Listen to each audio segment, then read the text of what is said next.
¿Quién fue en realidad Jesús de Nazaret? Es una pregunta que se han hecho numerosos historiadores, pero ha sido tan solo desde el siglo XVIII cuando se empezó a estudiar al hombre al margen de la religión. Desde entonces, la mayoría de los expertos coinciden en señalar que Jesús fue un predicador judío que vivió en las regiones de Galilea y Judea entre comienzos del siglo I y el año 30, y fue crucificado bajo el gobierno de Poncio Pilato. Hablar sobre Jesús implica remover siglos y siglos de historia en torno a una de las figuras más importantes de la historia del mundo occidental. Sin embargo, la mayoría de los investigadores de Jesucristo, el histórico, creen que su figura responde a una mitificación. Según estos, los evangelios no son más que una compilación de mitos e ideales plagadas de nombres y lugares reales elaborados por las primeras iglesias cristianas.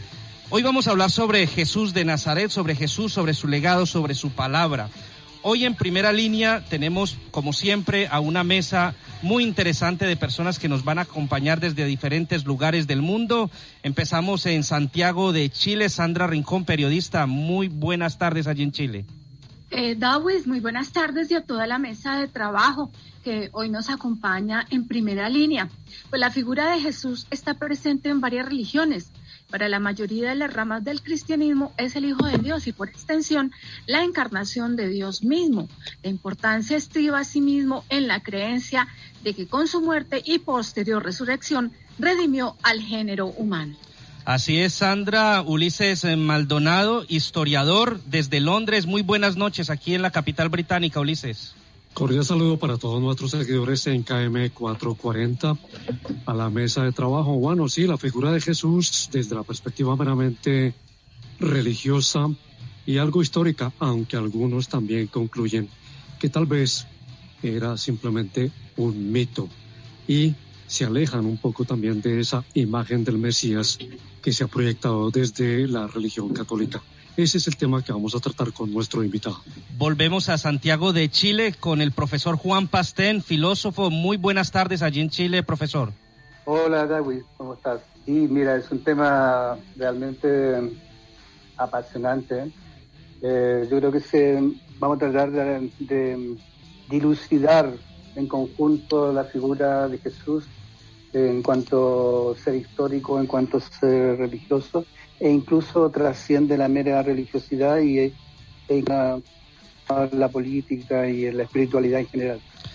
Así es, y para precisamente dilucidar este tema, hoy con la ayuda de nuestro invitado Edison Montoya, él es conferencista desde Colombia, con quien trataremos de dar respuesta a tal vez la gran pregunta: ¿era Jesús el pensamiento de Dios en la historia humana?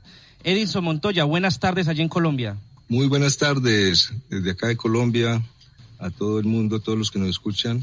Es especial, un placer enorme poder compartir en este espacio de una figura trascendental en el ser humano y donde estamos tratando de entender si es Jesús el pensamiento de Dios en la historia humana.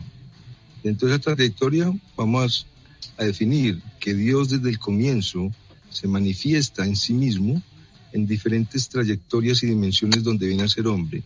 Y es Dios mismo en Jesús encarnado quien viene a dar la trayectoria y la enseñanza espiritual.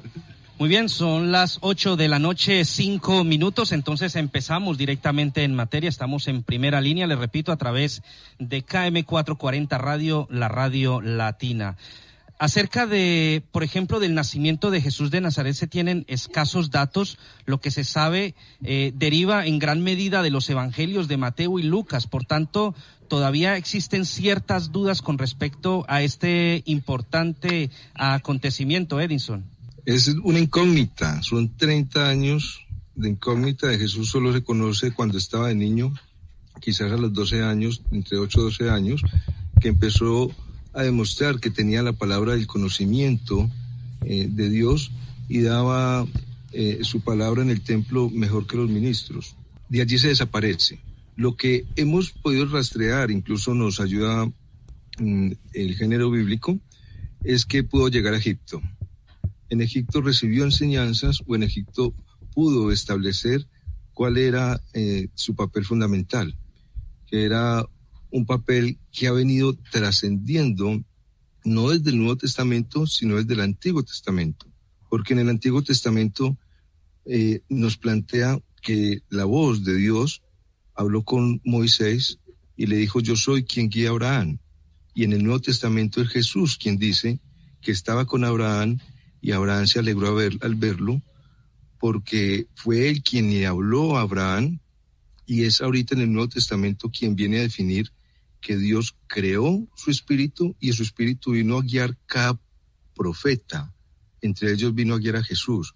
Y esa guía espiritual es la unificación del verbo de Dios que hay en nosotros y que cada patriarca y cada profeta hasta Jesús vino a establecer cómo podíamos tener la comunicación con él. Eso implicaría entonces que desde el tiempo del propio nacimiento del universo, Dios ha sido acompañado por esta fuerza que hoy conocemos en el mundo moderno como Jesús. Bueno, Ulises, históricamente, ¿qué se sabe de Jesús en ese tiempo? Digamos, desde el nacimiento hasta los 33 o 30 años aproximadamente, cuando él inicia lo que llaman una vida pública. Bueno, la historia nos cuenta que Jesús nació durante el reinado del emperador Augusto de Roma, ciertamente antes de la muerte de Herodes el Grande, no de el otro Herodes. Y por ello se dice que su nacimiento tampoco tiene una precisión muy exacta, en la primavera del año 4 antes de Cristo. Y es posible precisar que es más o menos entre el 6º y el 4º, pero esto también fue cambiado de acuerdo con los calendarios de la época. Se dice que su vida se desarrolló en Nazaret y por ello desde muy pequeño se alzaba sobre este municipio, sobre esta población cerca de Galilea. Y ahí viene el referente de Jesús de Galilea o el hijo de Nazaret, porque se encontraba siempre en esa zona que es un poco montañosa, lejos de grandes rutas comerciales, y Jesús se dice que era más un hombre de mentalidad rural, de costumbres rurales, en razón también a el origen de su familia, de José y de María, José el carpintero, y por ello el contexto sociocultural de la época permite reconstruir de manera un poco plausible, si se quiere, los aspectos de su oficio de artesano y de ayudante. Recordemos que también Jesucristo en cierta forma ayudaba a José, a su padre putativo, en las labores de la carpintería, y luego ya cuando decide irse a promover su nueva religión, el cristianismo, obviamente esto da un giro total. Esta es más o menos el referente histórico, así a grandes rasgos, de lo que era Jesucristo antes de su encuentro con los apóstoles, con el Bautista, con Juan el Bautista, etcétera, y su nueva vida como predicador. Sí, Ulises, muy bien expresado históricamente. Bueno, en realidad, como yo dije en el comienzo, de Jesús es un ser, una persona, una figura, trasciende lo meramente religioso, si bien históricamente algunas doctrinas cristianas, llamémoslo así, han intentado apoderarse un poco de la figura de Jesús. Yo creo que el pensamiento, las ideas, su forma de entender el mundo, su forma de exaltar el amor como sustento, base y desarrollo del ser humano, trasciende lo meramente religioso. Bueno, y de hecho en este contexto, cuando Jesús aparece, por así decirlo, en Galilea, en la antigua Judea, no es muy bien aceptado por las corrientes judaicas predominantes en ese momento, los fariseos, saduceos principalmente, e incluso los celotas, por este carácter como novedoso que respecto a la interpretación, por así llamarle, de las leyes que habían hablado los antiguos profetas, en especial Moisés. Pero sin embargo es clara que es una innovación en la historia, y que independiente del aprovechamiento religioso que alguna vez se han hecho y se siguen haciendo, constituye un ser admirable a mi juicio, y que amerita entender, reconocer verdaderamente cuál es su sentido, el sentido de su mensaje, y y de alguna manera practicarlo en un mundo tan atiborrado de injusticia y de maledicencia y de problemas que afectan al ser humano. Perfecto, entonces ya que hemos hecho pues un análisis tanto del punto de vista histórico como del punto de vista filosófico, si les parece entremos en un punto muy clave que nos proponía Edison, y es explicar el por qué Jesús es el pensamiento de Dios en la historia humana. Muchas gracias, Darwin. Debemos entender que la base histórica y del conocimiento que tenemos de Jesús se plantea de la Biblia, y es de allí donde debemos partir. Dios plantea en el Génesis que Él crea todo en sí mismo, pero en Génesis 2 aún nada estaba construido porque Jehová no había soplado sobre la tierra. Entonces fue Jehová su primer creación. Sí. Y Jesús plantea que Él es Jehová desde el Nuevo Testamento. O sea que Él es la luz que Dios creó para que todo fuese. Y esa luz en el Nuevo Testamento lo llaman la vida que guía a todo hombre y está dentro de nosotros. Y Jesús viene a personificarse como hombre, siendo el principio de Dios. Por lo tanto, toda la historia, el pensamiento de Dios se basaría en Jesús hecho hombre, inicialmente hecho luz y posteriormente acompañando a todos los profetas. Ha acompañado al hombre a través de toda la historia humana. Ese sería el planteamiento para corresponder porque Jesús es el pensamiento de Dios en toda la historia y trayectoria del ser humano. Bueno, Ulises, históricamente, ¿quién es Jesús en el Antiguo y en el Nuevo Testamento? Y hablemos un poco también de las dos descendencias como son Caín y Set.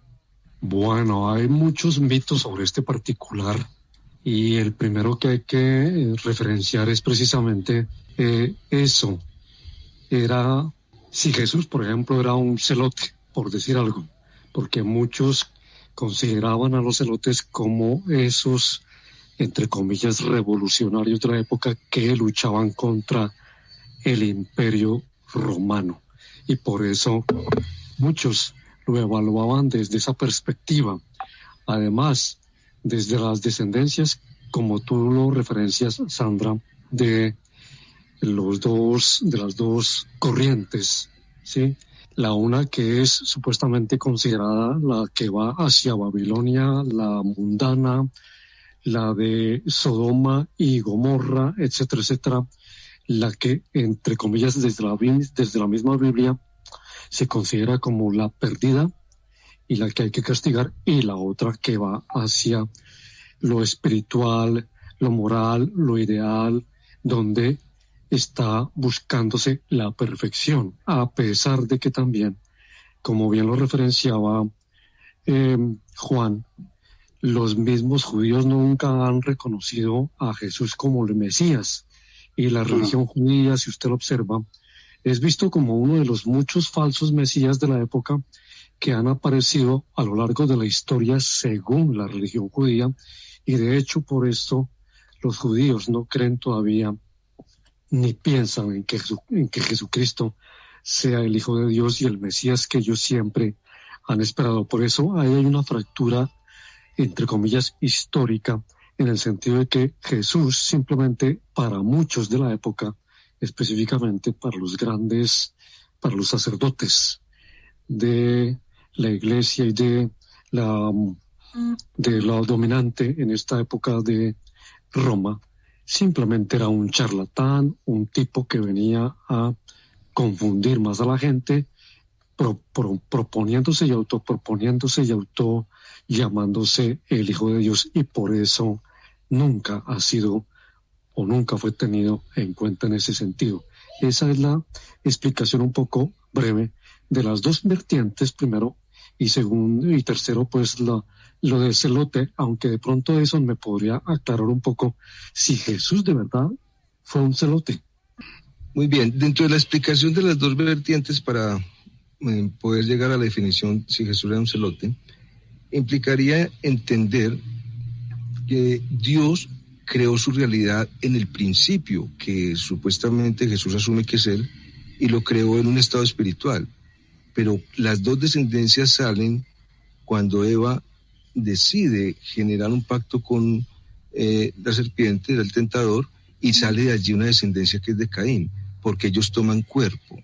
Lo que hace que Dios a través de Jesús enseñe es que hay una realidad fuera del cuerpo, y por eso toda la descendencia de Caín crea materialización, crean las ciudades, crea el comercio, crea todo un estado de Sodoma y Gomorra, y es ese estado material lo que Jesús viene a generar como si fuese un celote, una composición de pensamiento espiritual que no podríamos definir bajo el estado de cualquier concepto que es, porque lo sería todo a la vez, un revolucionario, un celote, un estado espiritual o alguien que entendió ese principio, porque si lo entendemos desde las dos vertientes que se han dividido, la realidad es un estado mental espiritual y no del cuerpo a partir del Génesis.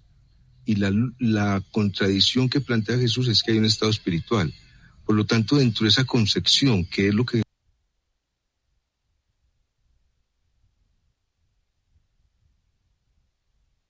Jesús plantea como enseñanza, todas las escuelas le han dado unos diferentes nombres al respecto, pero en realidad todo genera una definición del todo. En Jesús tenemos un personaje que no es indefinible en cada trayectoria, porque desde cualquier punto puede ser un revolucionario para los judíos, pero no obstante, como lo decía muy bien la intervención, no lo creyeron, pero era que ellos como ministros tenían el poder de la iglesia y de la economía, y era exactamente lo que Jesús planteaba, que era diverso, era un estado espiritual mental. Entonces, en resumir la pregunta, definir si lo era o no lo era, si era celote, lo que debemos de entender para salir un poco del esquema del concepto es que bajo su enseñanza viene a mostrar un todo de todo. Ese es el personaje más central que puede haber tenido la historia para el hombre. Muy bien, 8:19 p.m, lo decíamos en la introducción, este es un tema que genera pasiones, que genera opiniones, y precisamente tenemos una persona en la línea. Aló, buenas noches, ¿con quién hablamos? Sí, muy buenas noches. Habla con Diego Mauricio Toro. Primero que todo, felicitar a Dawis por su programa, que creo que con temas como este, el nivel cada vez va a ser más alto. Segundo, felicitar a todo el grupo de la mesa por su excelente explicación y labor. Y bueno, mi pregunta es para Edison Montoya. Lo poco que he escuchado sobre Jesús, de sus palabras, creo que trata de decir que Jehová y Jesús de Nazaret son el mismo Dios. Entonces mi pregunta es, ¿cómo a través del tiempo ese pensamiento cambia? Porque si vamos al Antiguo Testamento, Jehová fue un Dios cruel, un Dios de sangre, un Dios que inclusive mandó a matar niños, o sea, fue un Dios sin piedad. Uh-huh. Y en el Nuevo Testamento Jesús nos habla del amor, del perdón, de la comprensión. Entonces, ¿cómo a través del tiempo ese pensamiento cambia? De un pensamiento tan cruel como fue Jehová a un pensamiento de amor como lo fue Jesús de Nazaret. Muchas gracias y muy buenas noches a todos. Gracias a ti por tu llamada. Edinson. Muchas gracias Diego por la pregunta, porque nos centra dentro de una trayectoria muy espacial. Debemos entender que la realidad, después de que Dios y su luz era una mente y un espíritu, se vino a materializar, se crea un dualismo, y el dualismo va por épocas. Tenemos una época de guerra y una época de paz. Tendríamos que empezar a entender dentro de ese dualismo qué trajo la guerra para que Jehová, siendo posteriormente Jesús un ser de amor, hubiese guerra. Volvemos al principio de las dos divisiones con Caín. Si vemos que después de Noé, después del diluvio, el diluvio se hizo precisamente porque los ángeles caídos habían venido a tener hijos con las mujeres de la tierra, y se crearon descendencias que alteraron la genética de la creación de Dios. Se crearon gigantes y se crearon seres abominables en la ira y en la sexualidad. Y bajo esa trayectoria, cuando Noé se emborrachó, fue violado sexualmente por Can, lo que hizo que él maldijese toda la descendencia de Canaán. Y si vemos la descendencia de Can, nacen Nemrod, que fue quien creó Babilonia, y Baal, la serpiente que vino a tentar a Eva. De allí nace Minraín, o sea que de Babilonia nace la adoración al oscuro. Nace luego Minraín, que es traducido como Egipto, donde nace la esclavitud. La adoración y la esclavitud en este mundo nacen de esos genes cananeos. Y luego viene de Canaán, que es donde se derivan los genes de Sodoma y Gomorra, porque la homosexualidad y el lesbianismo implican que es la trayectoria de esa cadena genética. ¿Por qué Jehová creó la guerra?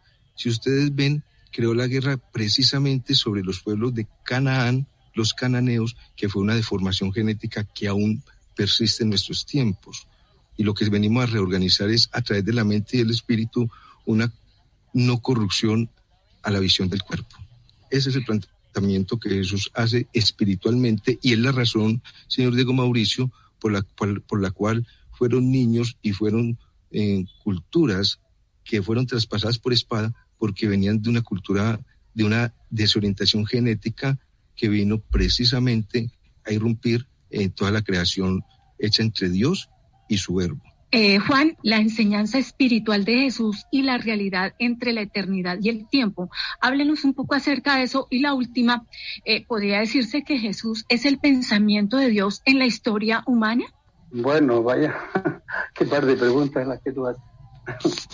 Bueno, según una concepción personal, insisto, sí, bueno, para mí Jesús en términos humanos,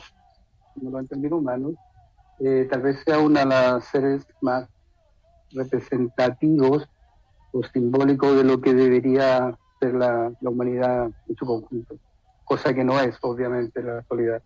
En el sentido de la espiritualidad, y un poco lo que decía Edison de esta, así entre comillas, de lo que debería ser el ser humano, ¿ya? En una relación, en una interrelación de paz, de amor, de justicia, de alegría, de armonía, cosa que, como todos sabemos, históricamente nunca se ha dado, y si se ha dado en circunstancias muy especiales y por tiempos muy, muy acotados. Sí, para mí yo creo que simboliza lo que debería ser el ser humano, ¿ya, Sandra? Y bueno, se pueden decir muchas cosas más, pero aprovechando la presencia de nuestro invitado, yo quiero volver un poco atrás respecto a lo que estaba diciendo al diálogo que se produjo entre Ulises y Edison respecto a los celotes.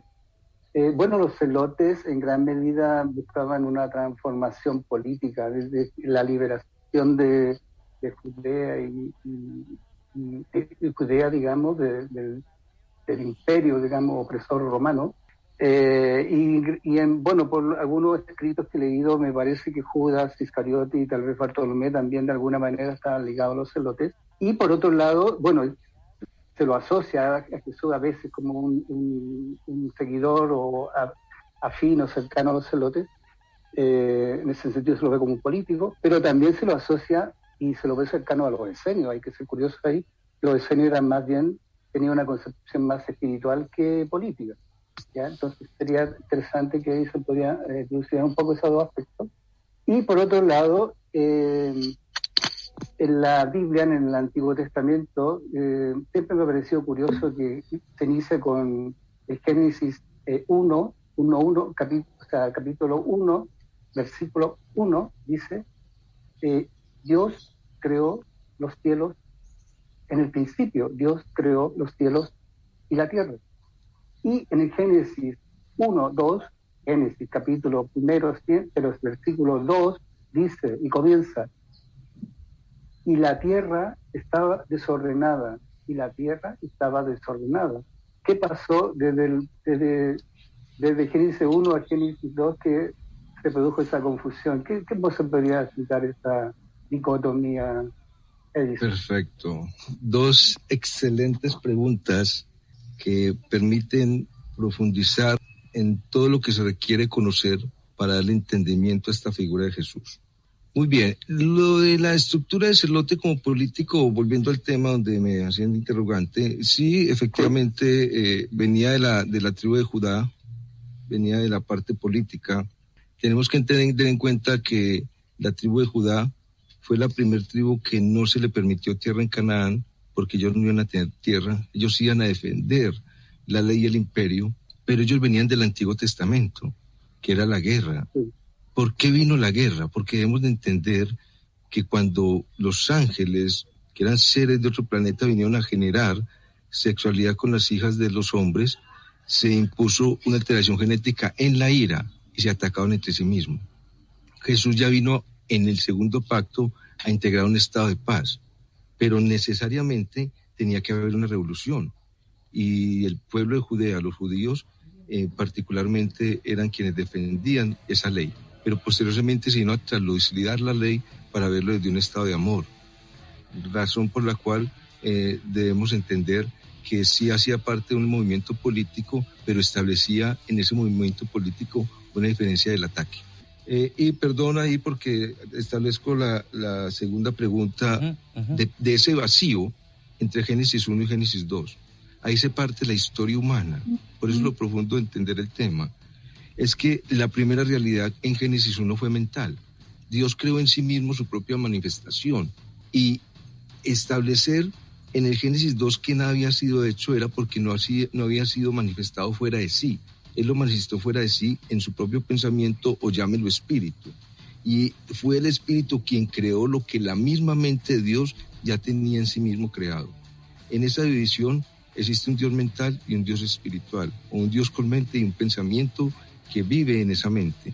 Y ahí se divide la realidad entre que no es la materia, sino la mente y el espíritu lo que crea todas las cosas. Muy bien, 8:29 p.m. Estamos transmitiendo a través de KM 440 Radio, la radio latina que emite desde la capital británica, desde la ciudad de Londres. Hacemos una pequeña pausa comercial y ya regresamos con este interesantísimo tema.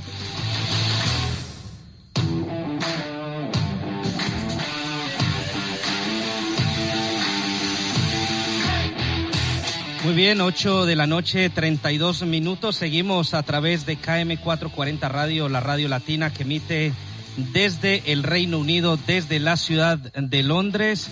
Tenemos una llamada más a esta hora. ¿Con quién hablamos?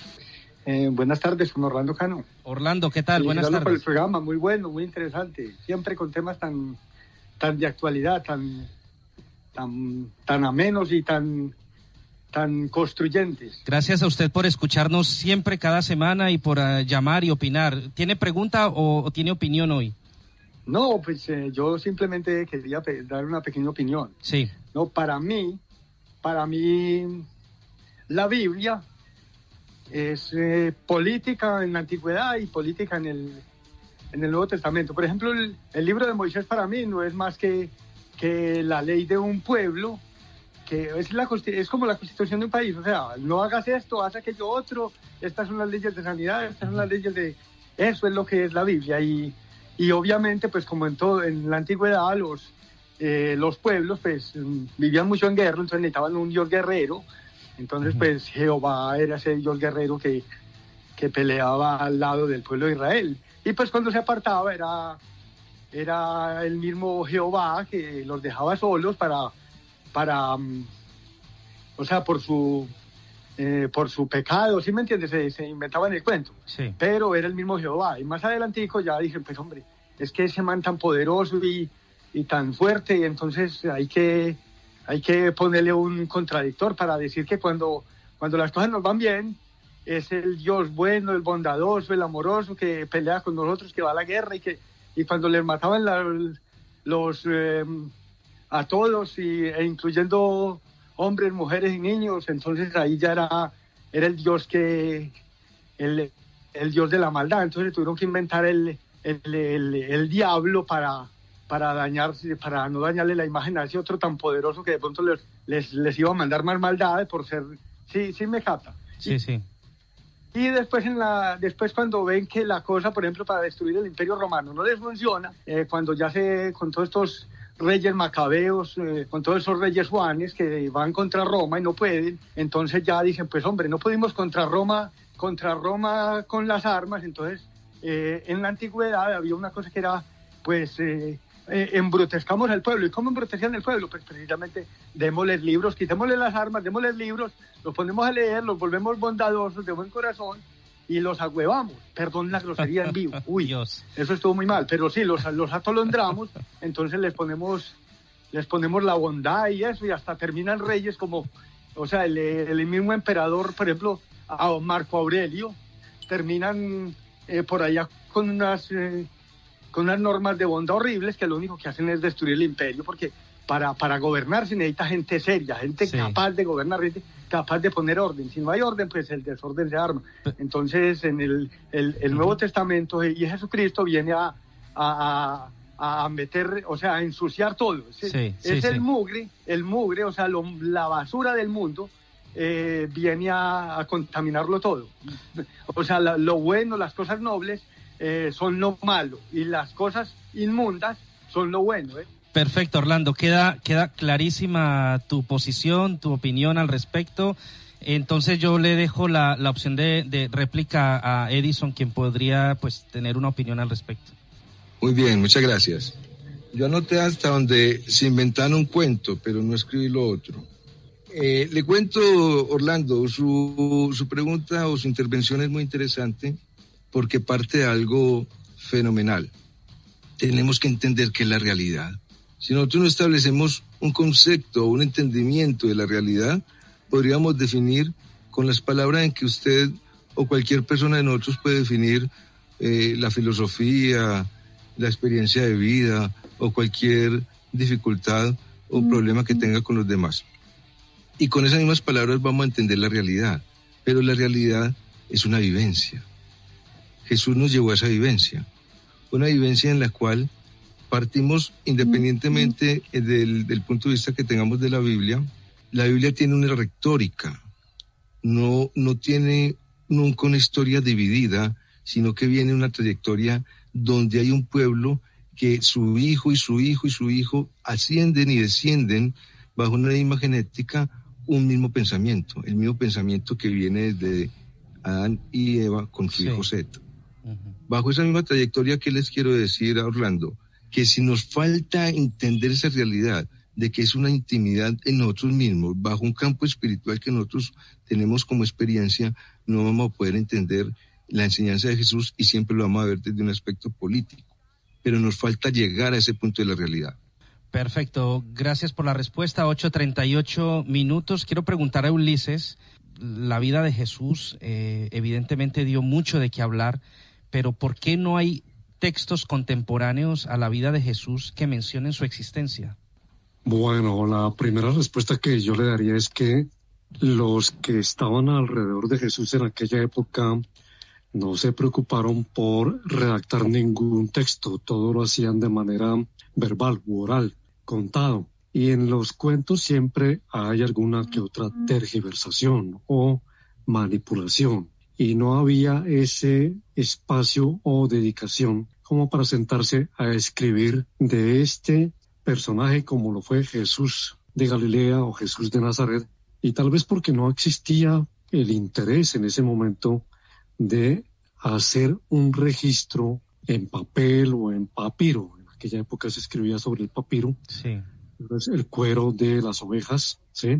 La piel de las ovejas, y por eso tal vez resultaba un poco dispendioso sentarse a escribir la historia de un personaje que, entre otras cosas, era polémico desde su propio origen, y por eso muchos todavía no saben si fue mito, si es realidad, si es una historia mitificada, si son asuntos de el Antiguo y el Nuevo Testamento contados desde una compilación de mitos, de ideales plagados de quizás muchos nombres, lugares reales, lugares no tan reales, elaborados exactamente por profetas y luego pues por los apóstoles en el Nuevo Testamento para apuntalar exactamente ya posteriormente a lo que se conoce como la Biblia, que es la compilación de todas estas escritos posteriores, pero que no fueron el referente de los 33 años de vida. En ese proceso no hubo un escrito, no hubo alguien que se preocupara o que le llamara la atención escribir sobre lo que estaba pasando, una especie como de reportero o periodista de la época para que contara ese tipo de situaciones que se estaban viviendo y que simplemente eran vistas por las personas y contadas posteriormente a su manera. Por eso no hay un registro real y creíble para algunos o increíble para otros, y por ello todavía a muchos y al mismo Jesús se le considera como un mito, se le considera como un charlatán más, se le considera como un revolucionario para algunos otros, pero sin embargo, de él, después de 2000 años, se sigue hablando en todos estos planos. Sí, Ulises, bueno, lo que te ofrece respecto a la comunicación entre las primeras personas o de aquella época o incluso siglos anteriores era fundamentalmente a través de la palabra hablada. Y lo que se transcribía eran pequeñas cosas en papiro o en otro tipo de elementos similares. Yo quiero volver un poco acerca de la pregunta que le hice a Edison acerca del Génesis 1:1-1:2. Y a propósito de libros, bueno, un poco también responder a lo que dijo el auditor, el oyente acerca de los libros. Yo creo que los libros son los que permiten que haya crecimiento y que se fortalezca el conocimiento de las personas. No los seres humanos, si nos limitáramos a aceptar lo que dicen los amos o dueños del país, de una nación de turno, bueno, seguiríamos esclavizados tal vez. Yo creo que los libros son fundamentales para crecer en el conocimiento y en el saber. Bueno, después de esa acotación, Edison respecto al Génesis 1:1-2, y a propósito de libros, el poeta griego Hesíodo, en siglos anteriores al nacimiento de Jesús, me parece que el siglo VI o VII antes de Cristo, escribió un libro que se llama Los trabajos y los días. En ese libro, resumiendo, trata de 5 generaciones que han habitado el planeta Tierra, ¿ya? Bueno, estas 4 generaciones fueron personas muy puntuales, particulares, fueron redimidos, salvados, liberados, trasladados, como es la terminología que utiliza la Biblia. Y o sea, lo que quiero decir es que en estas 4 generaciones fueron muy pocas las pequeñas personas que lograron ser trasladadas o ascendidas a realidades superiores. Y la 5ª generación es la nuestra, ¿ya? Sería la nuestra. Hoy día algunos exégetas se han basado en este libro de Hesíodo para plantear la idea de que hayan habido generaciones anteriores a la nuestra en el planeta Tierra. ¿Qué opinas tú? Muy, muy interesante. Claro que sí, han existido grandes civilizaciones que han alcanzado tecnologías propias a un desarrollo increíble para nosotros y se han difundido en la pérdida. Babilonia fue una de ellas, la Atlántida fue una de ellas. Y así van a existir puntos históricos en los que vamos a encontrar que existen civilizaciones anteriores con otra gran tecnología. Esa condición nos establece que el hombre, como lo es Hesíodo, ha tenido diferentes etapas. Y si volvemos a los evangelios apócrifos, cuando Jesús establecía el contacto con Magdalena y con Judas, él establecía los eones y que él era un dios de este eón. Uh-huh. Y la marca da para que el eón termine en lo que Hesíodo escribió, la época del hombre, que es esta. Estaríamos en un final de lo que Hesíodo del mundo griego escribió, e implicaría que somos llevados a el orden de niveles en que otras civilizaciones ya han alcanzado la propiedad de llevar su vida a unas condiciones donde la realidad es ajena a la vibración en que el mundo existe.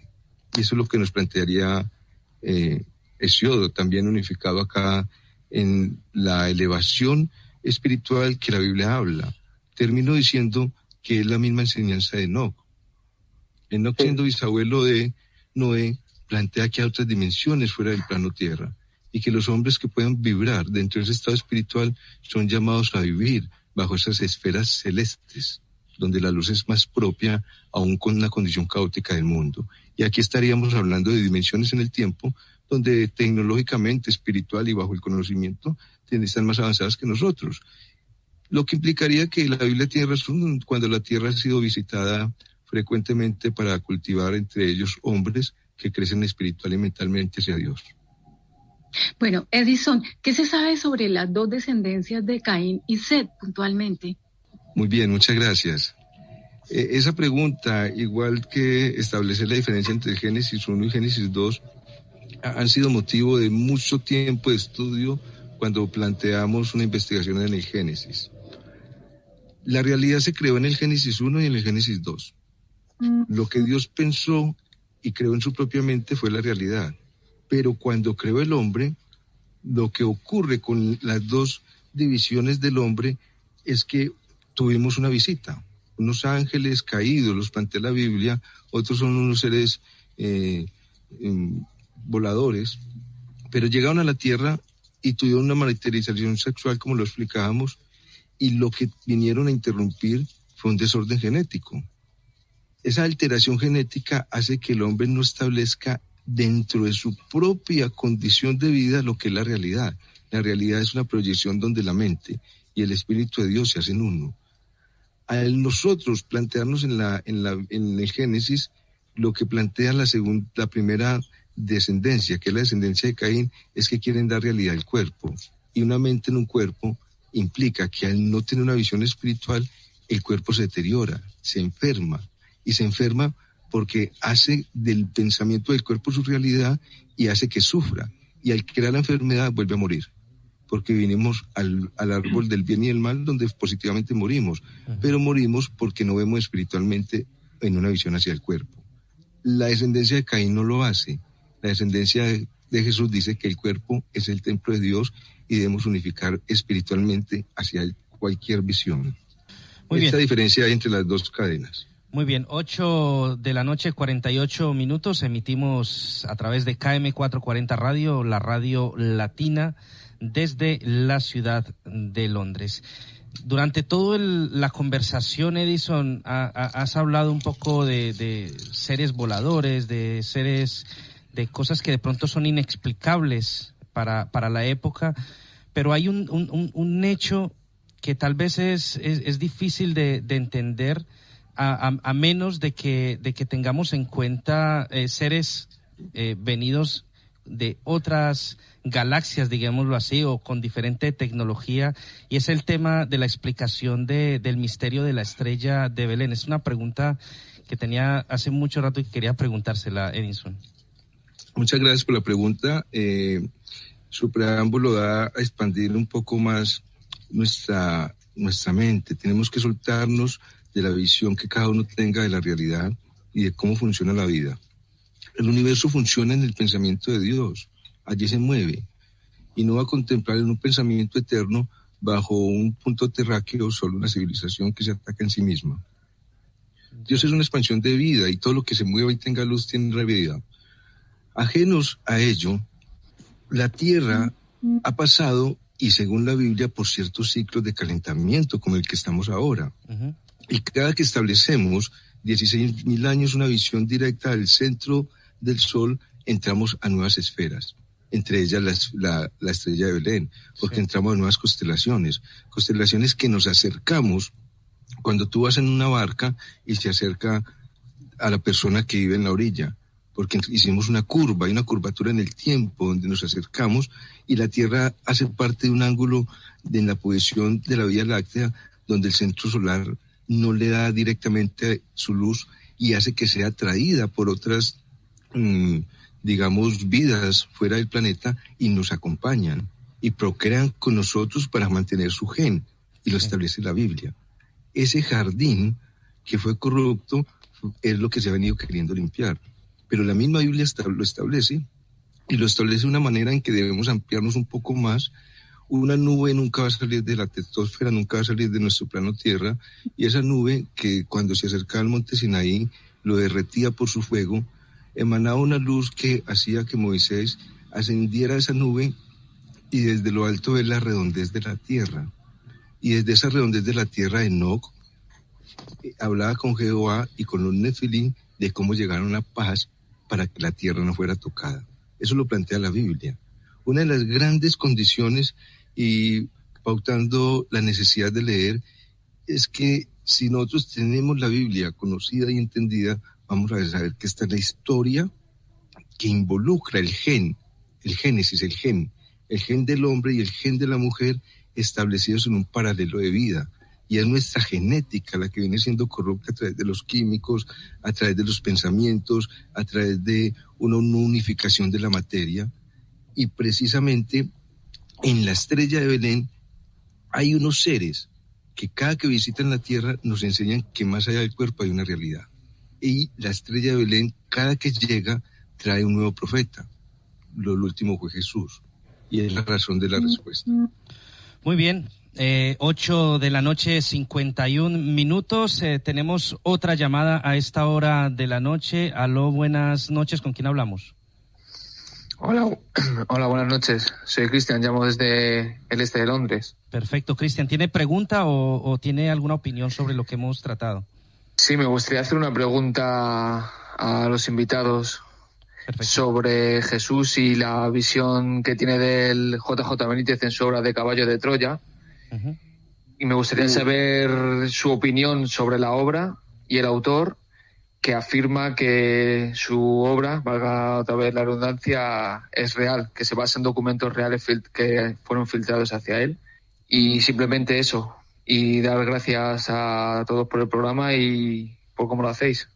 Gracias, Cristian, a ti por tu llamada. Muy buenas noches. Edison, interesantísima pregunta, libro fantástico, el de JJ Benítez, Caballo de Troya. Cristian, muchas gracias por su pregunta. Leer es una participación de la experiencia del Espíritu de Dios en el hombre. Es necesario leer. Cuando uno termina de leer el primer tomo del Caballo de Troya, uno quisiera volverlo a leer porque es impactante. Y viene a leer el segundo y uno no lo cree, y viene a leer el tercero, y toda su trayectoria es imprescindible. Plantear la respuesta de que de lo que se dice sea real o no, teóricamente sí es real y es posible. Que lo hayan hecho, el libro lo conduce a uno a que sí. Ya uno dar el salto, no lo sé, pero su obra plantea que nosotros nos podemos desdoblar bajo el tiempo, y bajo el tiempo hay un registro acásico, como lo plantearían los tibetanos, en el cual podemos volver a modificar la realidad, porque la realidad no está en la materia, no está en el cuerpo, está registrada en una nube mental, y donde a través de Caballo de Troya vamos un tiempo a establecer una visión nuevamente con Jesús y reconocer en cada resurrección o en sus enseñanzas unos dilemas nuevos en la historia. Sería muy interesante poder definir en su varita mágica que eso que nos dice es real. No obstante, lo que JJ Benítez nos viene a establecer es que sería la enseñanza de Jesús hecho un hombre cosmológico. Y para terminar en la pregunta de Cristian, pero, y no obstante, si entendemos que la ramificación del hombre es una genética alterada dentro de unos planos fuera y dentro de nuestra galaxia, es real el contacto ovni que Jesús estableció en JJ Benítez y que venimos siendo, como toda buena semilla, un laboratorio creado de hombres sublimes a la espiritualidad. Y desde esa condición, si la realidad ovni, la realidad de que la Tierra ha sido invitada a otros seres como lo plantea la Biblia y como JJ Benítez nos lo dice, sería verídico lo que él escribe.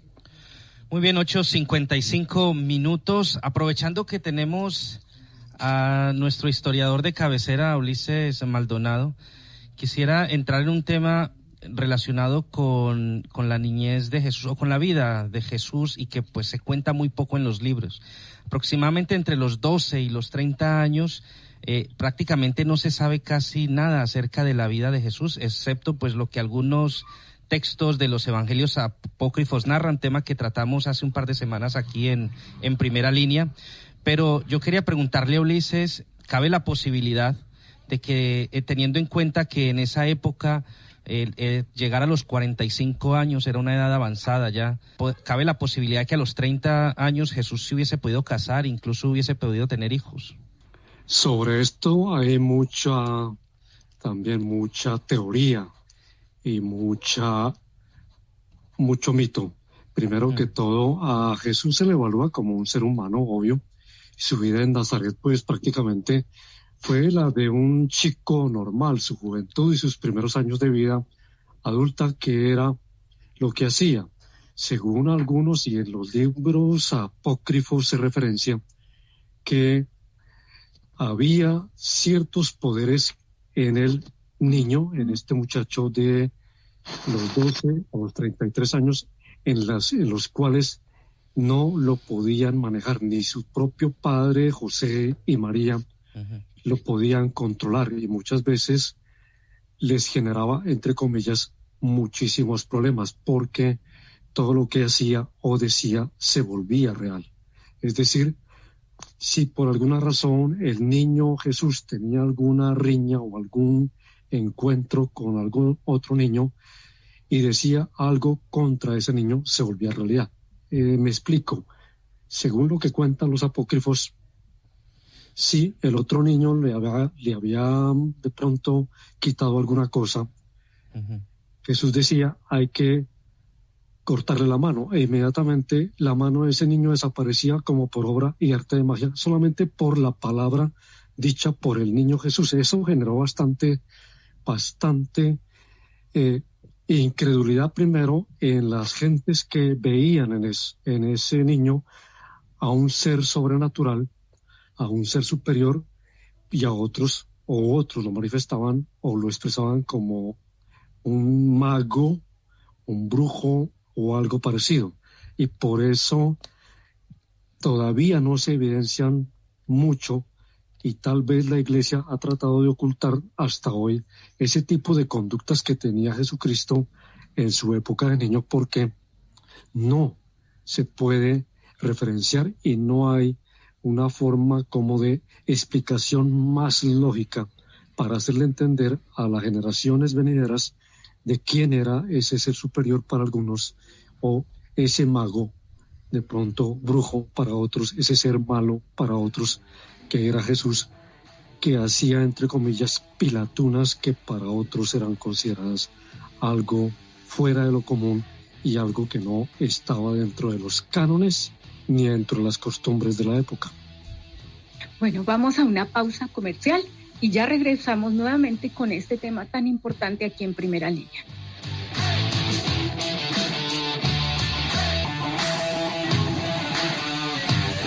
Ya son las 9 de la noche, 1 minuto en el Reino Unido, y vamos con el último bloque del programa, los últimos 30 minutos del programa, un tema importante de la vida de Jesús.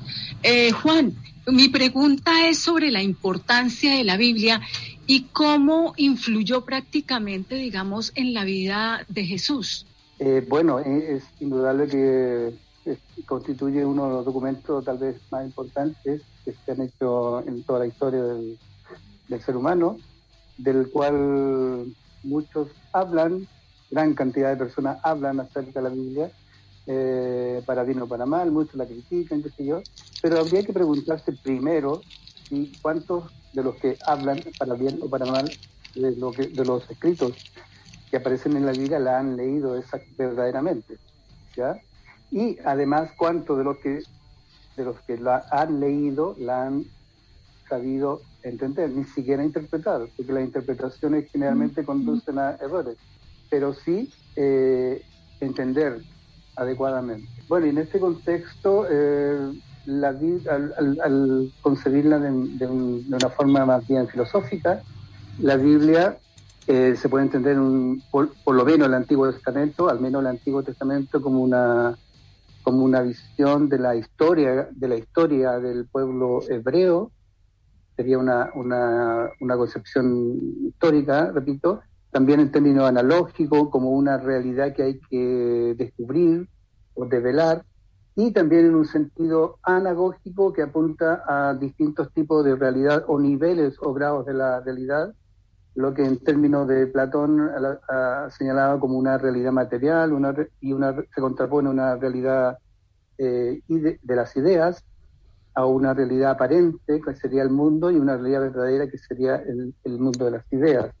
Y a propósito, en este contexto, Edison, uno de los grandes, yo diría, misterios, concierne a lo que se ha llamado en términos religioso-católicos principalmente, el tema de la Trinidad, el Padre, el Hijo y el Espíritu Santo, ¿ya? No sé, mira, no sé si te pongas en problemas con esta pregunta, pero que te podría decir que el Padre, en mayúscula, es el Creador, el Hijo, donde está Jesús, y Yahvé sería el constructor, el demiurgo en términos griegos. Muy bien.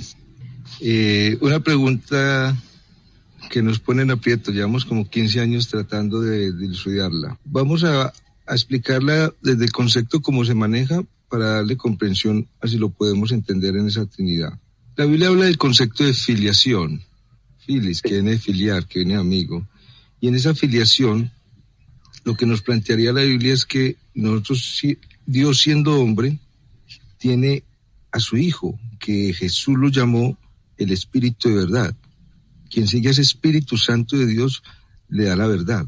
Cuando usted siendo hombre lleva el Espíritu Santo dentro de ti, yo y ese Espíritu me hace uno con el Padre y se cumple una Trinidad. ¿Cuál sería el enfoque de la Trinidad?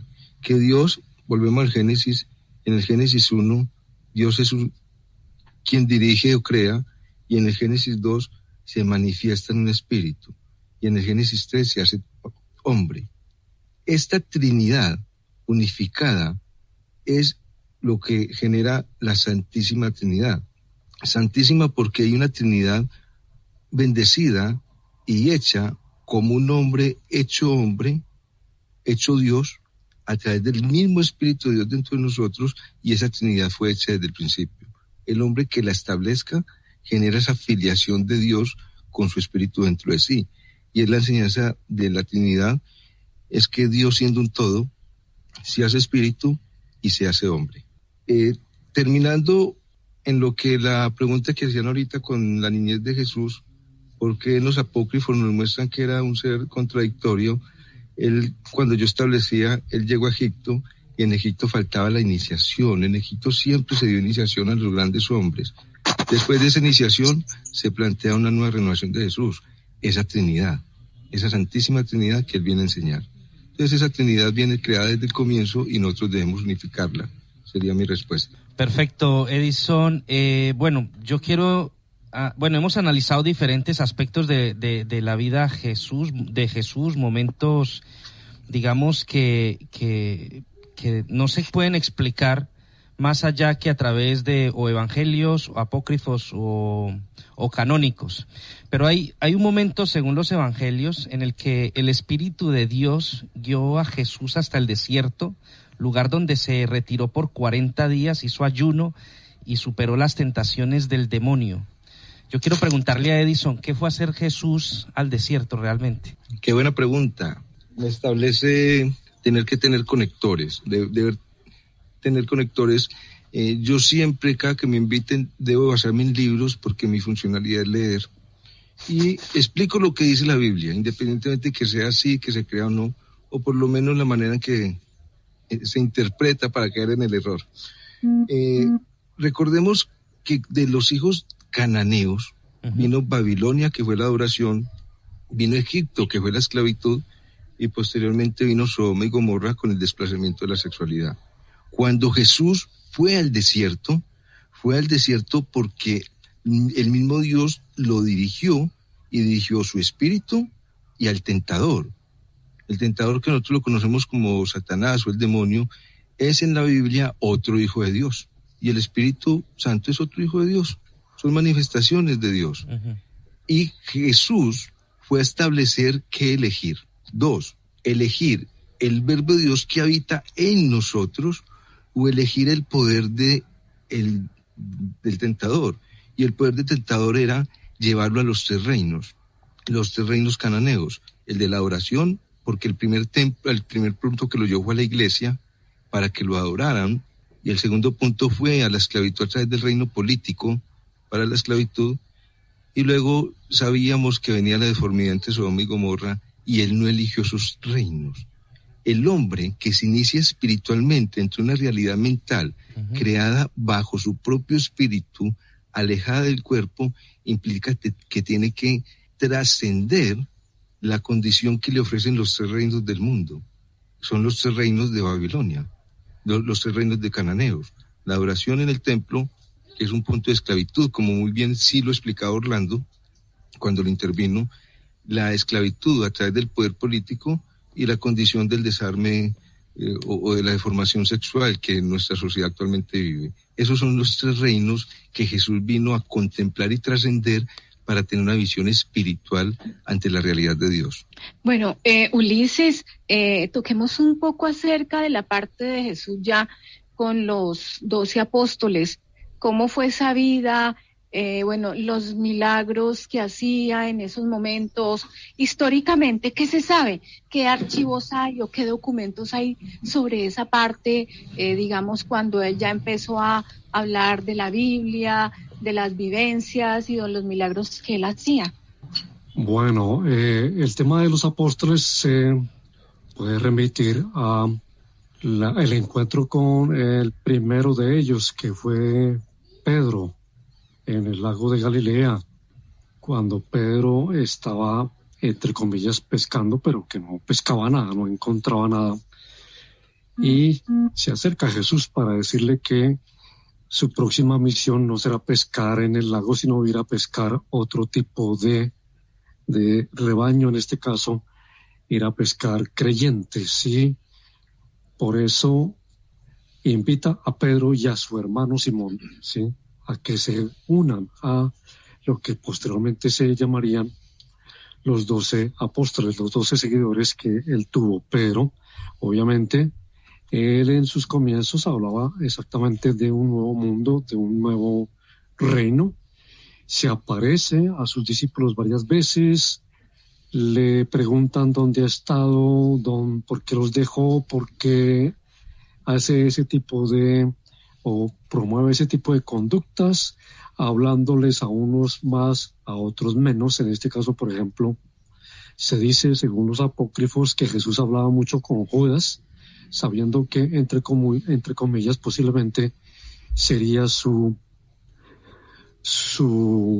el que lo vendería a los romanos por unas simples monedas para ser crucificado. Pero, sin embargo, Jesús le da o le transmite mucho conocimiento más a Judas que a los otros apóstoles, sin querer decir con esto que no haya un trabajo colectivo como grupo con los 12 apóstoles en la promoción de lo que él considera ese nuevo reino, como bien lo manifiesta Edison, reino espiritual, reino de la perfección, reino del amor, reino de la paz, etcétera, etcétera, porque no existía ese tipo de conducta en este mundo existente hasta ese momento, plagado de contiendas, guerras, conflictos, etcétera, que daban lugar a ese tipo de violencia de la que se referencia en el templo o en los hijos de Set, o en los hijos de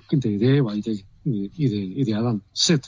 Y por ello, el templo de Dios es el cuerpo, como lo promueve Jesucristo, y el espíritu también está ahí. Y por ello, sin ser pues experto en este tema, es que Jesús promueve con su grupo de discípulos este tipo de nuevas conductas, de nuevos tipos de pensamiento, para que la sociedad existente en aquella época intente cambiar y buscar lo que tanto se espera, la espiritualidad, la perfección, y entender que el mundo tal vez es de otra forma y no como ha sido interpretado hasta ese momento por los rabinos o por los sacerdotes de las iglesias, en este caso, que dominaban la antigua Roma. Es más o menos el referente que se podría hacer de lo que hacían como trabajo, no solamente religioso, sino también una especie de trabajo social y político,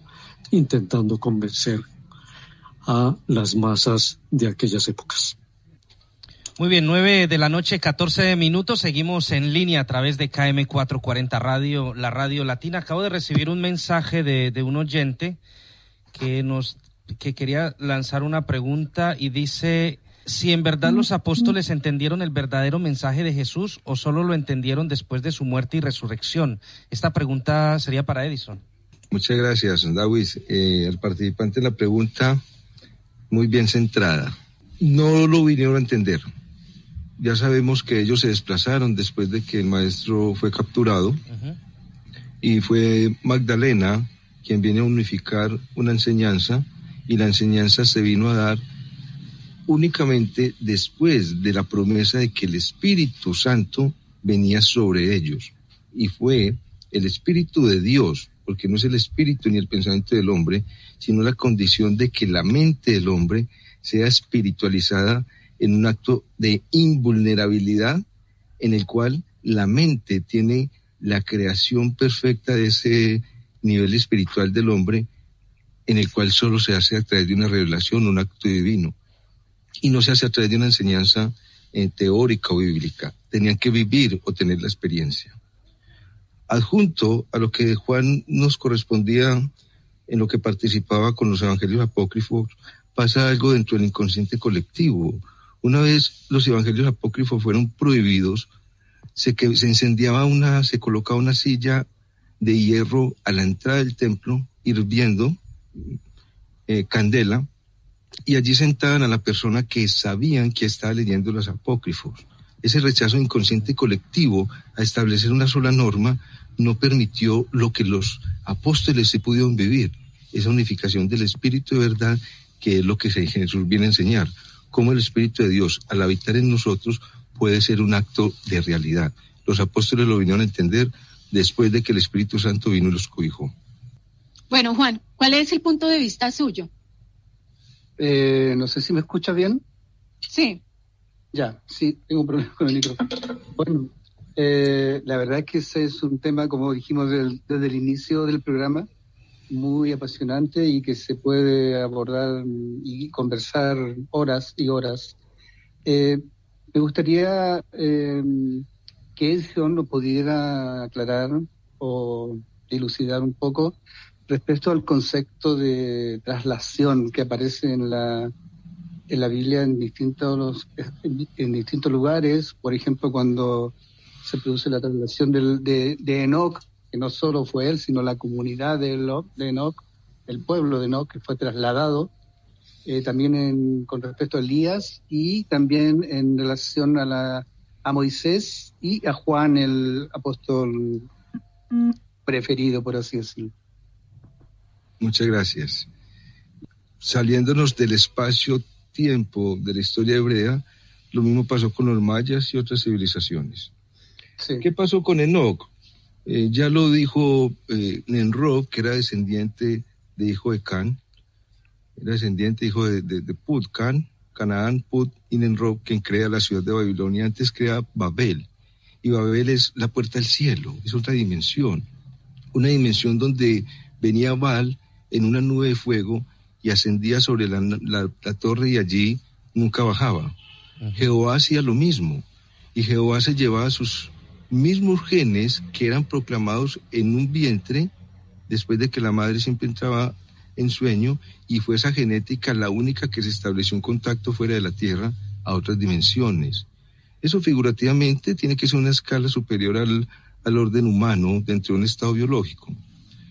Todos los profetas, y únicamente aquellos que escuchaban la voz de Dios, aquella voz que sale del verbo de Dios que está en nosotros, como Jesús le diría al tentador, eran de una genética diferente y establecieron una dimensionalidad donde pudieron ver la existencia de aquí una realidad fuera de la tierra, y fueron trasladados materialmente. El hombre no lo podría hacer, por lo que plantea Jesús en la transfiguración. No estamos preparados en cuerpo para ascender a donde Enoc llegó, a donde el discípulo amado llegó, a donde otros profetas llegaron, a donde Moisés llegaba o Abraham. Tendríamos que hacer la transmutación, la transfiguración, donde desaparecemos en cuerpo y delante de los demás nos desaparecemos y llegamos a la ciudad de Enoc. Es otra dimensionalidad. Necesariamente aquí tendríamos que ver que la realidad no está en 5 continentes. Y es fundamental establecer que yo me baso en lo que plantea la Biblia, y ahí donde poder tomar las referencias apropiadas. Muy bien, quería entrar ya pues estamos llegando al final del programa, 9 de la noche, 20 minutos, quedan 10 exactamente, así que ya quisiera centrarme un poco en lo que fue ya pues la muerte de Jesús, ¿no? por ejemplo, los integrantes del Sanedrín, ellos no podían llevar a cabo una pena de muerte sin tener previamente el consentimiento de las autoridades romanas. Entonces, de esta manera, pues Jesús es llevado ante el entonces procurador de Judea, Poncio Pilatos, quien accedió a interrogar a Jesús. Pero, ¿por qué los romanos matarían a alguien que no les hizo nada? A alguien, y de la manera como lo hicieron, porque esa crucifixión estaba únicamente destinada a personas que habían sido castigadas por sedición. Entonces quería preguntarle eso a Ulises. Bueno, hay una situación interesante en la legislación romana. Primero, y bien lo referencia usted, Dewis, se castigaba por sedición y se crucificaba a aquellos que iban contra el Estado y contra los emperadores romanos. En ningún momento Jesús iba contra el Estado ni contra el emperador romano. Y por eso la parábola de las monedas o del pago de los impuestos. A Dios lo que es de Dios y al César lo que es del César, decía Jesucristo. Y esa es una de las evidencias y referencias para entender que él nunca estaba en contra o en cierta forma se manifestase en contra del Imperio Romano. Uh-huh. Los que prácticamente llevaron a Jesús hacia Pilatos y luego primero hacia Herodes y luego a Pilatos fueron los mismos judíos, uh-huh, quienes se inventaron una teoría, una especie de, entre comillas, delito para acusar a Jesucristo de que era un conspirador contra el Imperio Romano y que por eso debería ser sacrificado. Y obviamente esto generó cierta duda, cierta incredulidad en las autoridades romanas y por eso es que Pilatos, a la hora de dictar la sentencia, se lava las manos, porque ni él mismo asume que eso sea tan cierto y duda de lo que dicen los judíos acerca de Jesús y por ello es crucificado, mas no porque esté contra la tesis romana o contra el Estado romano o contra los emperadores. Era más bien el espíritu un poco vengativo y de no creyentes de los judíos, porque, como lo referencié desde el comienzo, no pensaban que ese Señor Jesucristo fuese su Mesías y que se presentase de manera tan espontánea, humilde, etcétera. Ellos esperaban un Mesías, qué sé yo, lleno de riquezas, de oro, con cierta posición política y económica, pero ese tipo de Mesías no era Jesucristo y por ello lo consideraban un charlatán más, un chamán o un brujo, un mago, al que tocaba sacrificar y por eso lo acusan de conspirador ante las autoridades de Roma y es crucificado de esa forma porque esa era la manera que se castigaba o en que se castigaba a quienes atentaban contra el emperador y contra el Estado romano. Ya para ir cerrando el tema, Edison, ¿cuál es la enseñanza espiritual de Jesús y la realidad entre la eternidad y el tiempo? Tenemos que entonarnos en la condición que se establece como principio de todas las cosas. Dios creó todo en el principio, no es que todo lo haya creado en el principio fue su luz, allí creó todas las cosas y esa es la realidad. Una mente espiritualizada en la eternidad. Si vivimos en el tiempo, vamos a vivir unas condiciones que no son las reales dentro de la mente y el espíritu que tiene el hombre, sino que vamos a permitir que la mente, al tomar del cuerpo la realidad, olvide el nivel espiritual.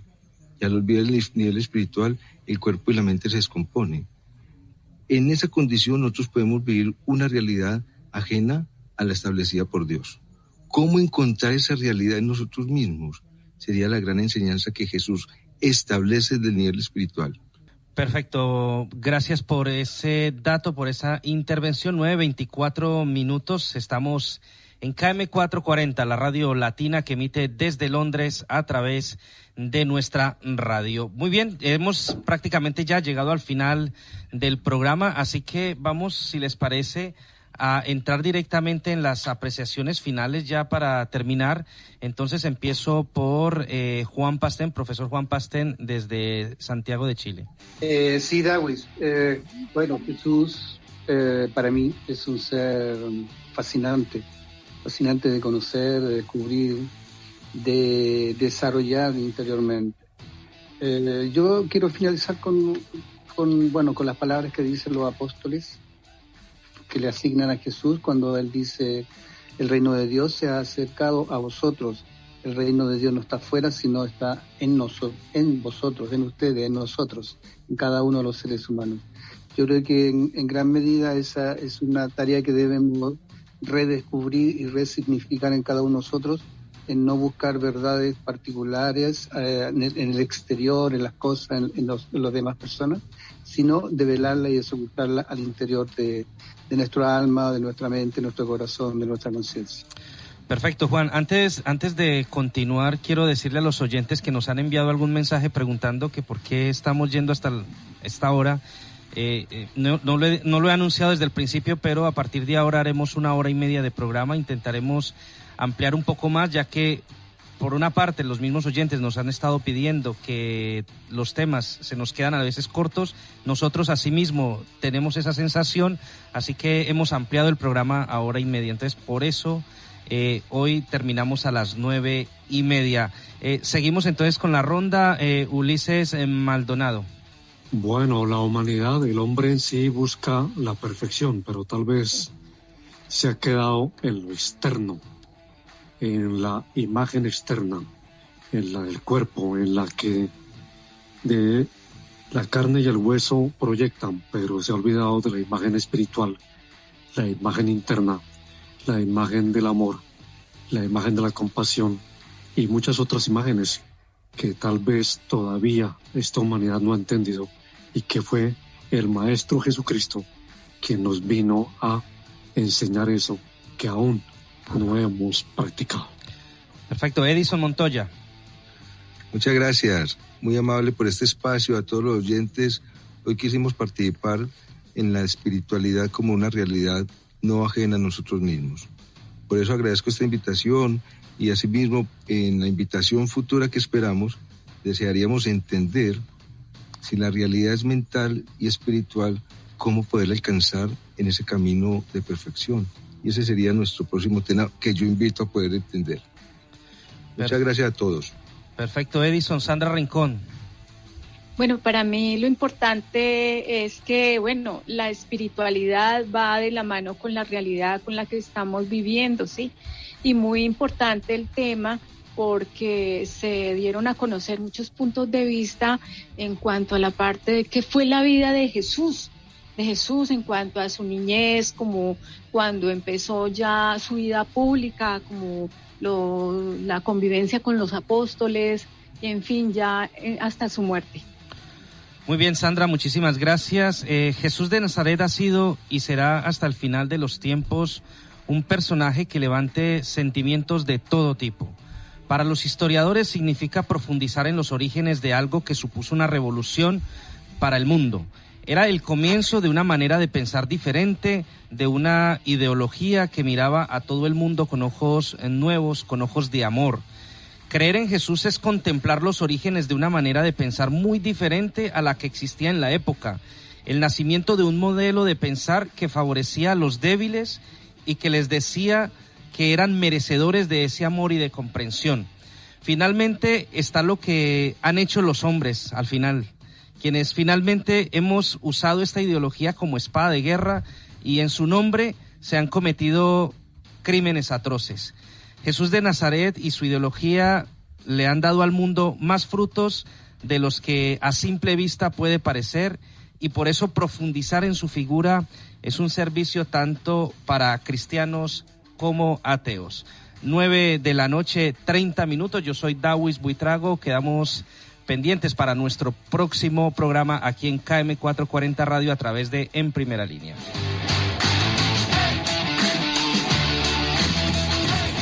Llama a nuestra línea de contacto 0789-509-5912 y participa en el tema del día.